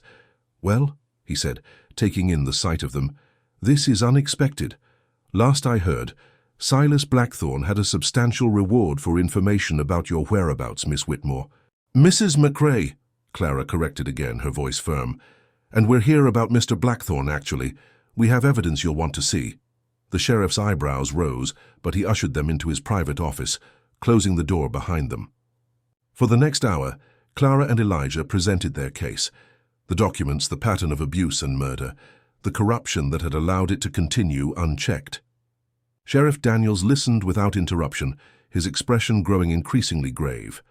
"These are serious accusations," he said finally, "against a very powerful man." "They're not accusations," Elijah replied. "They're facts, documented by Blackthorne himself. The federal marshal is already involved." Daniels nodded slowly, weighing his options. Clara could see the calculation in his eyes. Self-preservation warring with duty.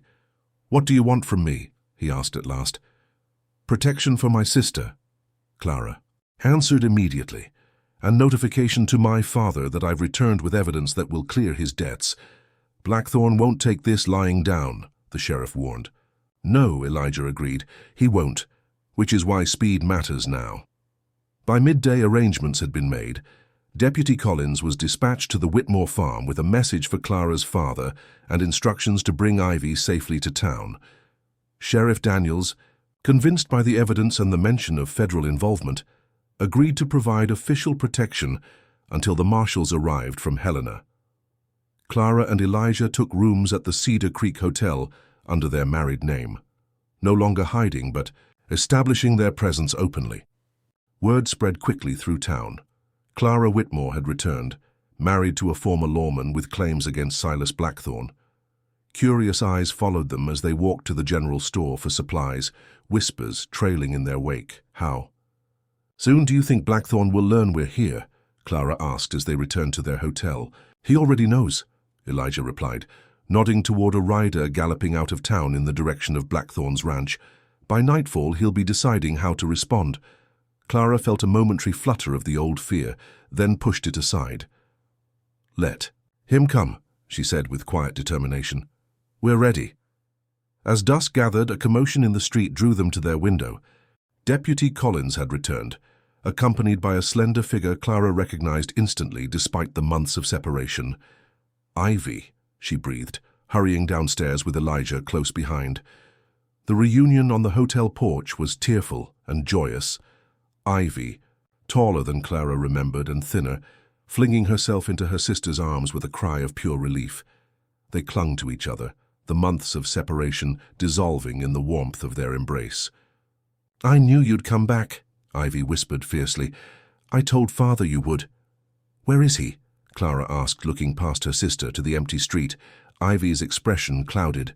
"He wouldn't come. Said he couldn't face you after what he'd done." Clara nodded, understanding both her father's shame and his weakness. "Is he well?" "As well as a man can be who sold his daughter," Ivy replied with unexpected bitterness. "He drinks less now, mentions you often." Elijah approached quietly, standing respectfully at Clara's side. She turned to him with a smile that transformed her face.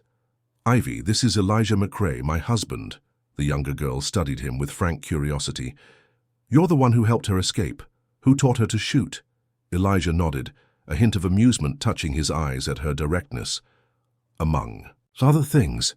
"Good," Ivy declared with the absolute certainty of youth. She needed someone who saw her true worth. That night, as Cedar Creek settled into uneasy slumber, Clara sat with Ivy and Elijah in their hotel room, sharing the full story of her flight and their gradual journey toward justice. Ivy listened with wide eyes, occasionally interjecting questions or expressions of outrage at Blackthorne's actions. "What happens now?" she asked when they had finished. Elijah, standing by the window where he could observe the street below, answered, "We wait for the federal marshals, present our evidence, testify to what we know, and then—" Ivy pressed. Clara and Elijah exchanged a glance, a wealth of unspoken understanding passing between them. "Then we build something new," Clara said softly. together. Outside, a full moon rose over Cedar Creek, illuminating streets that had once seemed like prison walls to Clara, but now represented merely the final battleground in her journey toward freedom. Whatever came with morning, confrontation, justice, or some complex mixture of both, she would face it standing tall, no longer running from fear, but walking deliberately toward hope. The wooden bird rested on the nightstand beside her bed, its wings forever extended in flight, not in escape, but in the joyful soaring of a spirit that had found both liberation and home. Morning arrived with the clatter of hooves on Cedar Creek's main street, a dozen riders, Silas Blackthorne at their head. Clara watched from the hotel window as they dismounted outside the sheriff's office, Blackthorne's commanding figure instantly recognizable, despite the months since she'd last seen him. He wore the same black coat, the same wide-brimmed hat, his silver-streaked beard neatly trimmed as always. From this distance, he appeared exactly as she remembered, a figure of power and menace, casting a long shadow across the dusty street. Yet something had changed. Not in him, but in her perception. Where once she had seen an insurmountable force, now she saw merely a man corrupted by wealth and ego, dangerous still, but ultimately mortal. "He's brought reinforcements," Elijah observed from beside her, "trying to intimidate Daniels before the marshals arrive." Clara nodded, watching as Blackthorne strode into the sheriff's office, his men remaining outside. "Ellie, like a personal army. How long until the marshals get here?" "Tomorrow, if Frank's telegram reached them promptly." Elijah turned from the window, his expression resolute. "We need to move first, before Blackthorne can arrange accidents for the evidence or witnesses." Ivy, who had been quietly braiding her hair by the dresser, looked up with sudden alarm. "What are you planning?" Clara exchanged a glance with Elijah, a silent communication passing between them. "We're going to confront him," she said, "publicly, with the evidence." "That's dangerous," Ivy protested. "Hiding is dangerous too," Clara replied gently. "I've tried that already." While Elijah made preparations, Clara sat with Ivy, explaining what would happen and why her sister needed to remain safely at the hotel under Deputy Collins' protection. "I don't want to be protected," Ivy argued, her young face fierce with determination. "I want to stand with you." Clara took her sister's hands, noting how they had grown, no longer a child's hands, but those of a young woman beginning to emerge. "You will stand with me," she assured her, "but not today. Today you are my hope for the future, the reason I must succeed." Reluctantly, Ivy agreed to stay behind. When she was settled with the deputy in a back room of the hotel, Clara changed into her best dress, a simple blue cotton garment that nonetheless lent her the appearance of respectability. Around her neck she wore her mother's leather pouch. In her pocket the wooden bird Elijah had carved. "Ready?" Elijah asked when she emerged. Clara nodded. They descended to the hotel lobby together, drawing curious glances from the few patrons present. Word of Blackthorne's arrival had spread quickly, and most townspeople were keeping indoors, sensing the coming confrontation. Outside, the midday sun cast harsh light over the main street. Clara blinked against its brightness, adjusting her eyes after the dimness of the hotel. Elijah walked beside her, not touching but close enough that she felt his presence like a physical force, steady, protective, yet allowing her to lead the way. They headed not toward the sheriff's office, but toward the town square, where a small gazebo stood surrounded by benches. It was Cedar Creek's gathering place, used for announcements, celebrations, and sometimes justice. As they walked, people emerged from storefronts and saloons, drawn by some instinctive sense that history was unfolding before them. Clara felt their eyes upon her, some curious, some sympathetic, some disapproving. She kept her gaze forward, back straight, her mother's words echoing in her mind. "Be brave, my wild heart." They reached the gazebo just as Sheriff Daniels emerged from his office with Silas Blackthorne. The two men paused, observing Clara and Elijah's purposeful approach toward the town's central gathering place. After a brief exchange, they changed direction, moving to intercept. Clara ascended the gazebo steps, Elijah remaining at ground level where he could observe the gathering crowd. From this elevated position, she could see Blackthorne and Daniels approaching, followed by Blackthorn's men at a respectful distance. "Miss Whitmore," Blackthorn called as he neared, his voice carrying the same smooth authority she remembered. "This is a pleasant surprise. Your father will be relieved to know you're safe." Clara met his gaze steadily. "It's Mrs. McRae now," she corrected. "And I think we both know my father's feelings weren't your concern when you arranged our engagement." Blackthorn's expression darkened momentarily before smoothing into practiced charm. "There seems to be some confusion. Your father and I had an arrangement, one that your impulsive departure complicated." By now, a substantial crowd had gathered, drawn by the confrontation between Cedar Creek's most powerful resident and the young woman who had fled his matrimonial claims. Clara was acutely aware of their audience. Understanding that public witness was their strongest protection, there was indeed an arrangement, she agreed, her voice clear and carrying. "One based on fraudulent debts you created to force my father's compliance. I have proof of this fraud, Mr. Blackthorn, as well as proof of other darker matters." Murmurs rippled through the crowd. Blackthorn's smile remained fixed, but his eyes had grown cold. "These are serious accusations from a confused young woman," he said, addressing the onlookers as much as Clara. "Perhaps we should continue this discussion privately, with your father present." "I think not," Clara replied. "Privacy has served your purposes too well in the past, just as it did with Catherine and Margaret. The names of his deceased wives hung in the air like thunder before lightning." Blackthorn's facade cracked momentarily, genuine anger flashing across his features. "You overstep, girl," he warned, voice lowered. "Carefully considered words can protect reputations. Careless ones can destroy them, including yours." "I'm not concerned about my reputation," Clara returned calmly. "Only about justice." She withdrew from her pocket the folded papers, copies of the documents they had recovered from Whitley's lockbox. Blackthorn's eyes fixed on them, recognition and calculation evident in his gaze.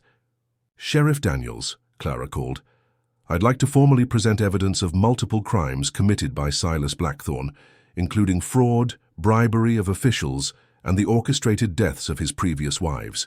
Daniels stepped forward, clearly uncomfortable as every eye turned to him. Mrs. McRae, these are extraordinary claims that require proper investigation."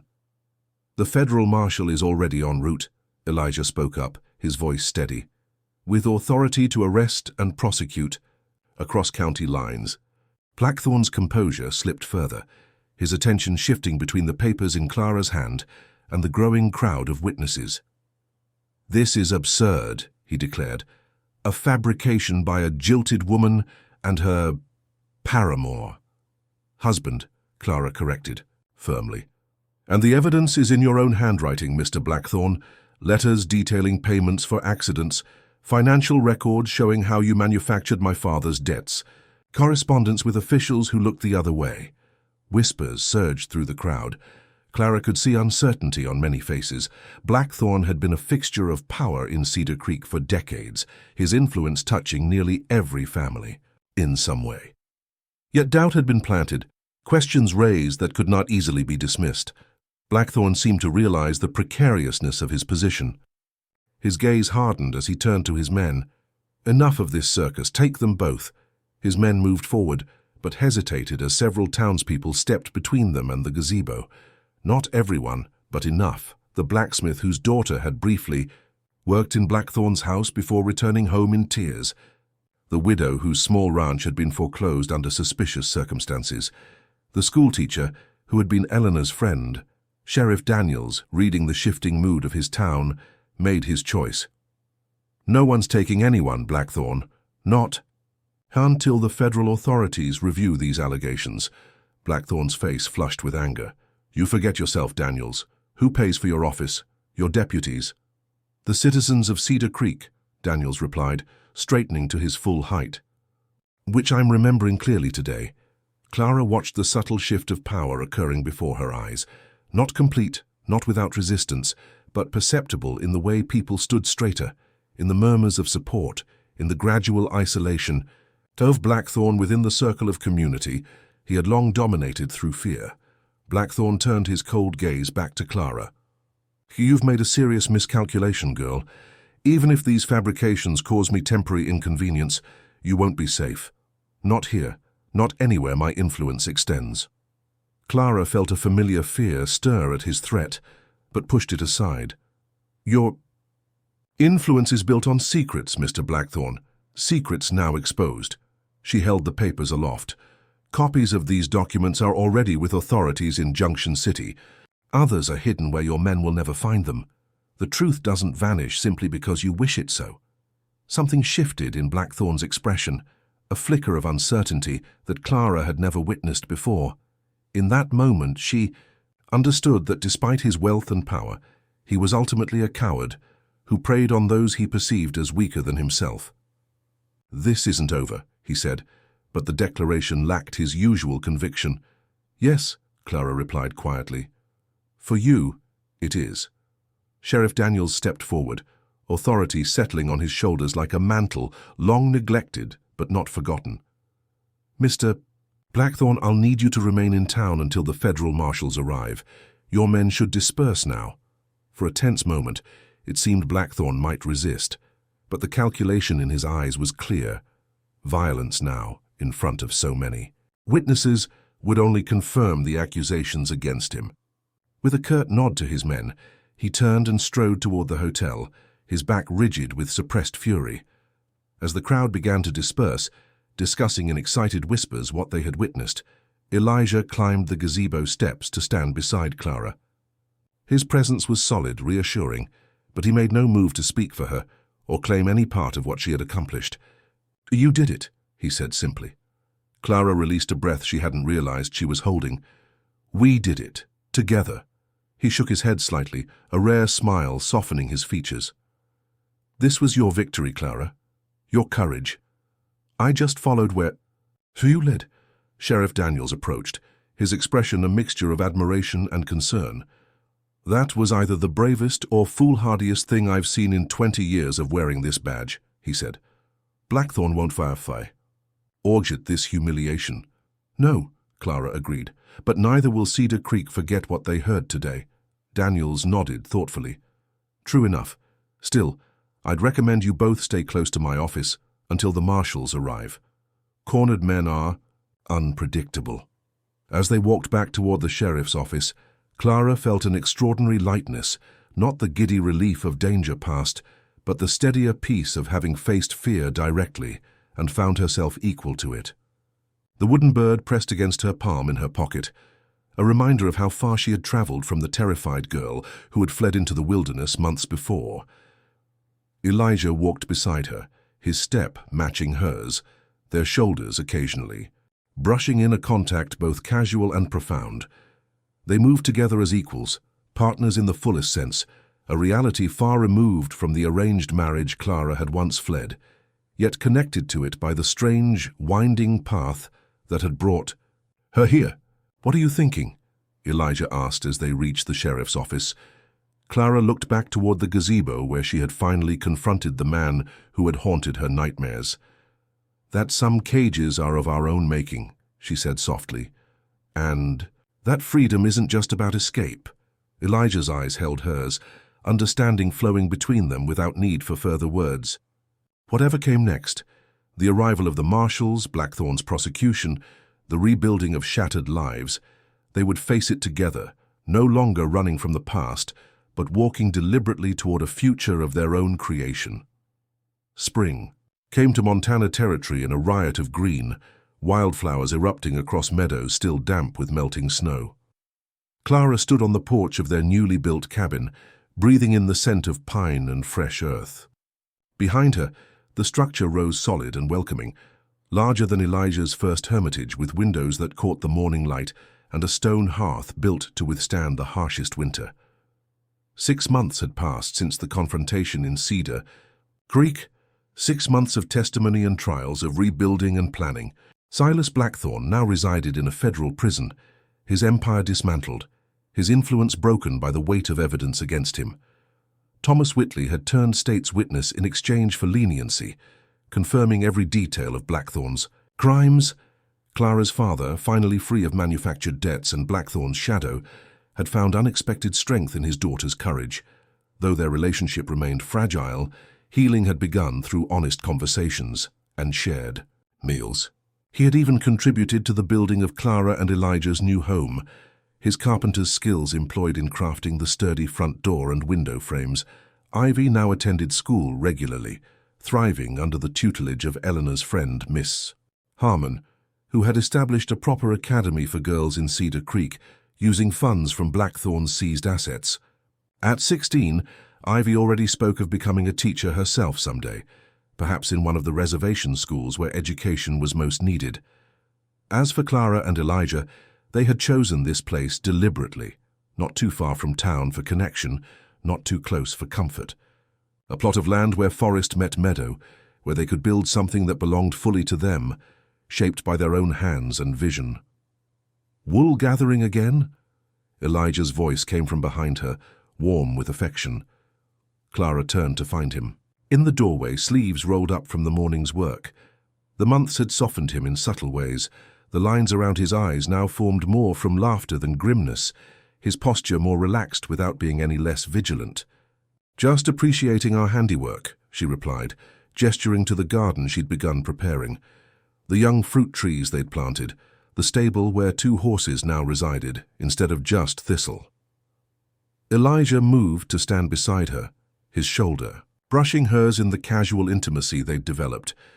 "It's coming along well." "It is," Clara agreed, leaning slightly against him, "though I was thinking we might need to expand sooner than planned." Elijah glanced at her quizzically, then understanding dawned in his eyes as he noted the hand she had unconsciously placed over her still flat stomach. "Clara, are you certain?" She nodded, a smile blooming across her face. "Dr. Matthews confirmed it yesterday while you were in town. Come November, there will be 3 of us here." Joy transformed Elijah's features, erasing years of hardship in an instant.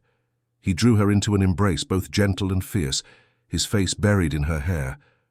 "I never thought," he began, voice rough with emotion.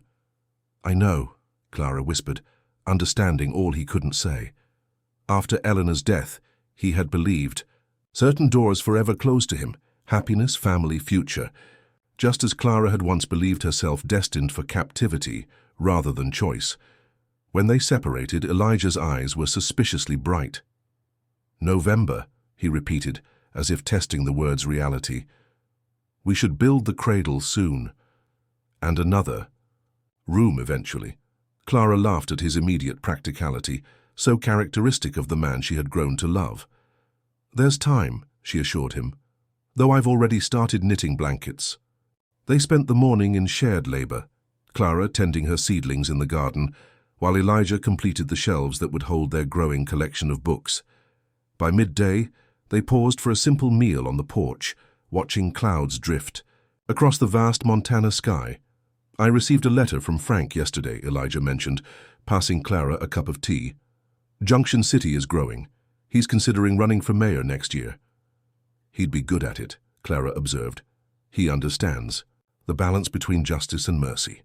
Elijah nodded in agreement. "He asked if we'd consider visiting, said Widow Carson asks after you regularly." "Perhaps in the summer," Clara suggested, "before travel becomes difficult for me." They sat in comfortable silence, the kind that develops between people who no longer fear what might lurk in quiet spaces. Clara's fingers found the wooden bird in her pocket. She carried it still, a talisman of the journey that had brought her here. "I've been thinking about names," she said after a while. "If it's a girl, I'd like to call her Eleanor." Elijah's expression softened with surprise and gratitude. "You would do that?" "She was an extraordinary woman by all accounts," Clara said gently. "A teacher, a fighter for justice. I'd be honored to name our daughter after her." Elijah took her hand, pressing it between both of his. "And if it's a boy?" Clara considered. "What was your father's name?" "Thomas," Elijah replied, "though I was thinking perhaps William after your mother's father from the daguerreotype." The thoughtfulness of his suggestion touched Clara deeply. "William Thomas McCrae," she tried, liking the sound of it. "It has strength." As afternoon lengthened toward evening, Clara went inside to prepare for Ivy's weekly visit. Her sister would arrive soon, bubbling with news from school and town, staying overnight, before returning to Cedar Creek the next day. These visits had become a cherished ritual, bridging Clara's new life with the family connections she had once feared lost forever. Elijah remained on the porch, working on a new carving, another bird, this one designed as a mobile to hang above, a cradle not yet built. Clara watched him through the window, his hands strong and sure as they shaped wood into flight. He had found his way back to art slowly, each carving marking another step in his healing journey. When Ivy arrived, cheeks flushed from her ride and satchel bulging with books, the three of them gathered around the table for dinner. Clara observed, their small family circle with quiet wonder, Ivy animatedly describing her latest lessons, Elijah listening with genuine interest, occasionally asking questions that revealed his own forgotten love of learning. This, Clara thought, was what freedom truly meant. Not just the absence of threat, but the presence of possibility, of connections freely chosen and nurtured. Miss Harmon says I have a talent for mathematics, Ivy was saying, pride evident in her voice. She's letting me help teach the younger girls their arithmetic. You always were quick with numbers, Clara replied, remembering their secret lessons by candlelight.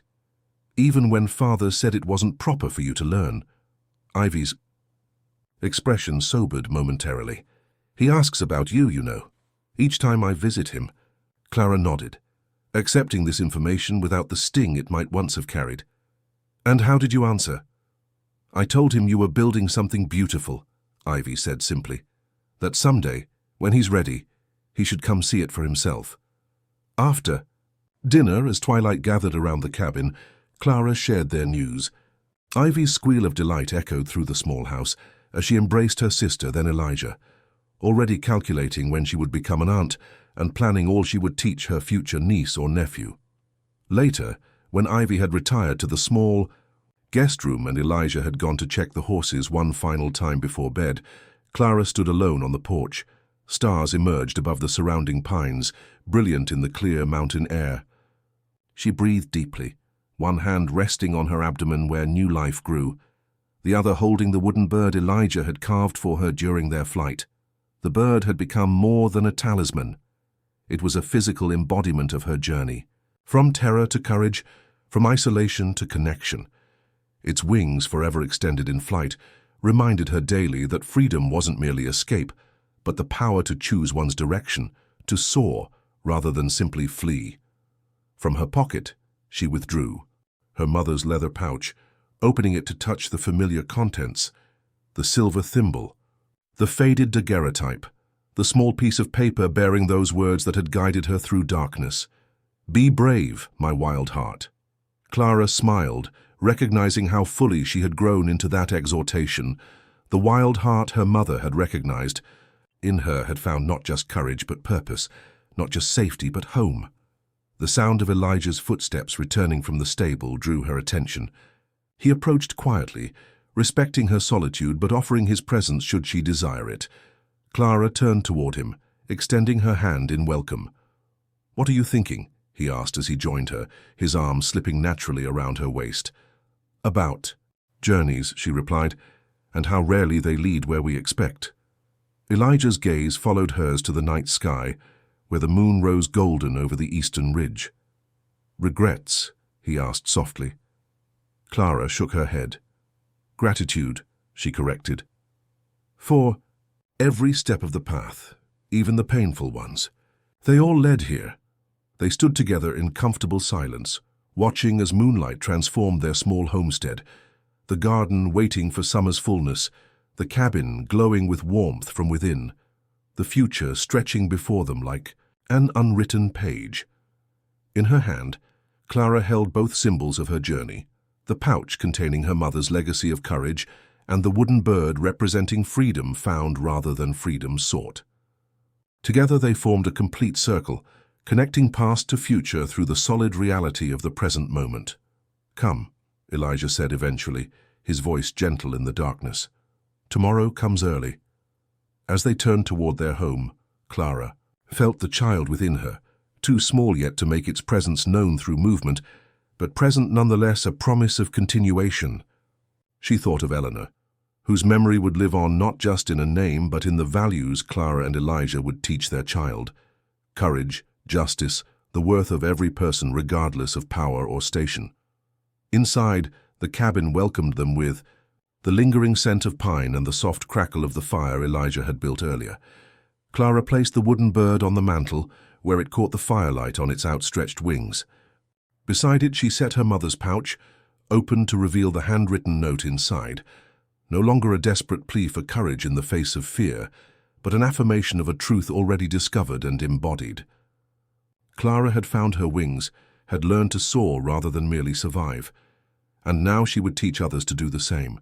Her sister, her child, perhaps someday even her father, should he find the courage to seek reconciliation. As she prepared for sleep that night, Clara stood by the window, gazing out at the moonlit landscape that had once seemed so threatening but now represented possibility. Montana's vastness no longer signified danger, but freedom, room to grow, to build, to become. Springs. Renewal surrounded their small homestead, mirroring the renewal within. Clara touched her abdomen gently, imagining the child growing there, a new beginning, carrying forward the best of what had come before, while creating something entirely unique. In that moment of quiet reflection, Clara understood that some journeys never truly end, but transform into new beginnings. The frightened girl who had fled her father's house had become a woman who had found not just safety but purpose, not just escape but belonging. The wild heart her mother had recognized had grown not just brave but wise, capable of both flight and return, of both independence and deep connection. Outside, an owl called once, twice, its voice no longer lonesome but simply part of the night's rich tapestry. Clara closed the window gently and turned toward the bed where Elijah waited, his presence a constant reminder that the most meaningful freedom is found not in solitude, but in chosen bonds, freely given and received. Tomorrow would bring new challenges, new joys, the ongoing work of building a life worthy of the journey that had led here. But tonight, in this moment of perfect stillness, Clara felt complete, past honored, present embraced, future welcomed with open arms and an open heart. The wooden bird caught moonlight through the window, its shadow casting wings across the cabin wall, no longer in flight from danger but soaring toward possibility, toward hope, toward a future limited only by imagination and courage. And she was, and she would be. And those who came after her would learn the same truth, that true freedom is not the absence of fear, but the presence of love, not escape from the past, but integration of all that has shaped us, not solitude, but meaningful connection. As Clara drifted toward sleep, the vastness of Montana territory spread around their small cabin like a promise of space to grow, of room to build, of endless horizons for those brave enough to seek them.